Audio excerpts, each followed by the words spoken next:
Alors, donc je m'appelle Thomas Derriès, je suis directeur de création à Épion. J'ai fait les arts déco, hem, en troisième, quatrième et cinquième année, et je suis sorti en 2007. Depuis, ça a été mon premier travail et maintenant je suis associé, dans l'entreprise.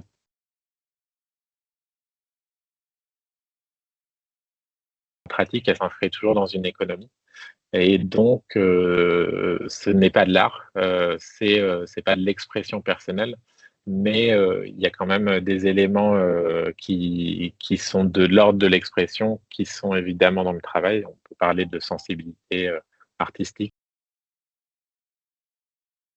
On s'auto-forme énormément. Il y a des formations au sein de l'entreprise, mais je dirais qu'à 90 ça reste, des choses, soit qu'on apprend entre nous ou de la veille. Il y a beaucoup de canaux d'échange, sur, différentes formes d'innovation et on a toujours un œil sur l'évolution des logiciels. Non, moi, je trouve que la pratique du freelance en sortant d'école, c'est beaucoup de choses à gérer. On peut être fort, par exemple, en direction artistique, mais très mauvais en administratif et ces éléments, ils peuvent peser, dans la vision, globale qu'on a. Et puis, ce que je sens aussi, c'est que, plus récemment, on a, par exemple, la semaine prochaine, il y a quelqu'un qui nous rejoint, qui a fait du freelance pendant un certain nombre d'années et en fait, qui a besoin aussi au quotidien, d'être entouré, d'être plutôt, dans dans une création qui est l'objet d'un travail plus collégial et plus de discussions. C'est vrai qu'il y a une majorité et la finalité des objets qu'on publie, c'est souvent sur des écrans donc en revanche, on utilise, des outils traditionnels plutôt pour la phase de recherche et aussi, pour des éléments d'identité. Je pense notamment, à certains médias pour qui on a travaillé, pour qui l'identité s'est créée par du dessin et donc je dirais que c'est pas exclu, mais oui, que le numérique a une très grande place.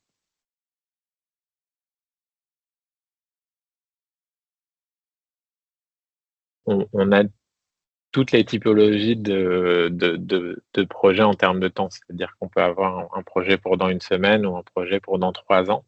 Je dirais que pour essayer de mettre des grandes familles, hem, on a des projets, qui sont des projets de commande sur des temps courts, avec, souvent des clients qu'on a, sur le long terme. On a bien travaillé sur, plusieurs années.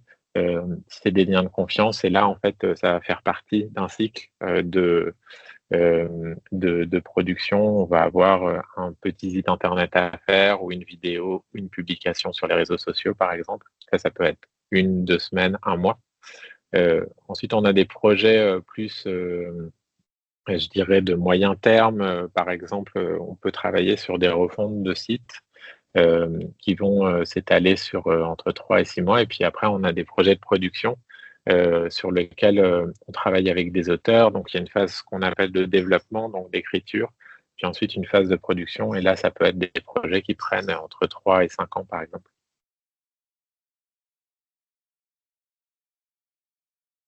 Je peux vous partager mon écran si vous voulez pour, illustrer un peu mon propos. En fait, quand je suis arrivé à Upian, en fait, on a contribué à créer un format qui s'appelle le web documentaire, avec, des programmes, comme Prison Valley, Gave of Dérotte, La Cité des Morts. Donc ça, c'était, à cheval, entre la fin des années 2000 et le début des années, 2010 et il se trouve que ces programmes, étaient développés en Flash.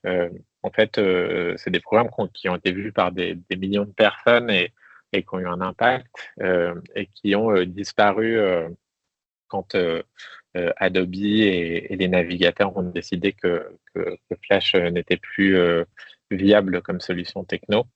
Alors nous, on a essayé de garder des traces vidéo à titre d'archives et on a été aussi contacté par la BNF pour proposer de pouvoir reproduire les expériences là-bas, même si ça reste assez confidentiel.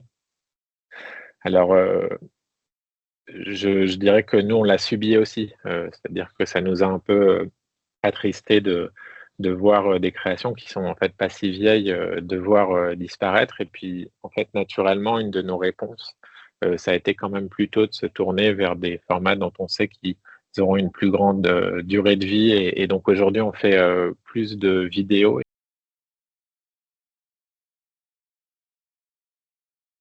Moi, à la base, je voulais, partir, à Montréal, et je voulais travailler chez Ubisoft et j'ai été assez bien conseillé par, Charles Denner, qui était, prof, au à l'atelier et qui m'avait dit que l'industrie du jeu vidéo était très segmentée et que en fait, en tant que créatif, ça pouvait être, frustrant.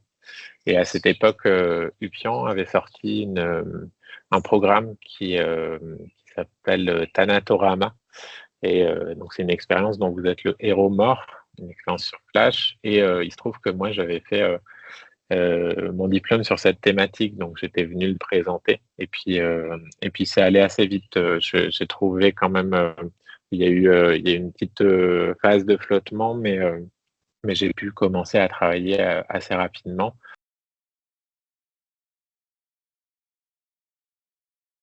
Et alors, le conseil à vous donner, bah, je dirais, c'est de profiter de ces années, d'études, en étant consciente que en fait, c'est un endroit extraordinaire, les arts déco avec beaucoup de gens intéressants, donc il faut s'emparer de cette chance-là, pour, essayer de creuser à l'intérieur de soi pour trouver un peu, qui vous êtes, artistiquement et qu'est-ce que vous voulez devenir et puis aussi, tisser des amitiés, qui vous serviront, plus tard, pas hésiter à être, ambitieux, dans vos projets.